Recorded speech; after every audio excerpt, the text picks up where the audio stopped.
Deborah Serracchiani e Luca Zaia insieme. Di questo incontro, durato un'ora e tenuto gelosamente nella sfera della visita privata, resta questa fotografia, perché i governatori di Friuli Venezia Giulia e Veneto si sono ben guardati di commentarlo assieme. Però qualche contenuto a distanza di ore è trapelato. Abbiamo parlato di infrastrutture, è chiaro che abbiamo parlato di quelle più importanti e abbiamo anche parlato di alcune questioni legate al credito, sul quale c'è un progetto che pensiamo di concretizzare presto, e poi c'è un impegno di continuare a parlarci, anche perché abbiamo, ripeto, molti argomenti dei quali parlare e vogliamo anche vederci prima della fine del mese.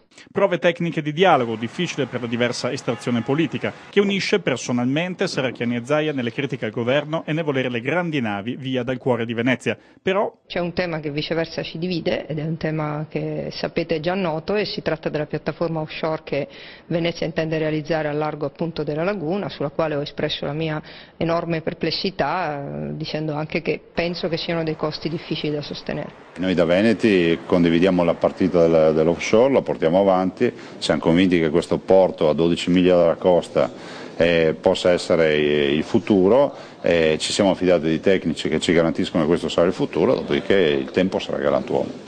Altro fronte è quello del trasporto ferroviario, alla luce dei 30 milioni di euro per il potenziamento della linea Trieste-Venezia. Concordiamo entrambi che la velocizzazione del sistema ferroviario permette di rendere competitive le tue regioni, ci siamo anche confrontati sui temi quelli più caldi legati all'alta velocità, mi ha espresso, diciamo così, la grande perplessità, se non contrarietà, rispetto all'originario progetto cosiddetto litoraneo, e l'interesse invece a cercare di ragionare su un sistema comune. Penso che 30 milioni sono pochi rispetto ai 18 miliardi di tasse all'anno che versiamo a Roma.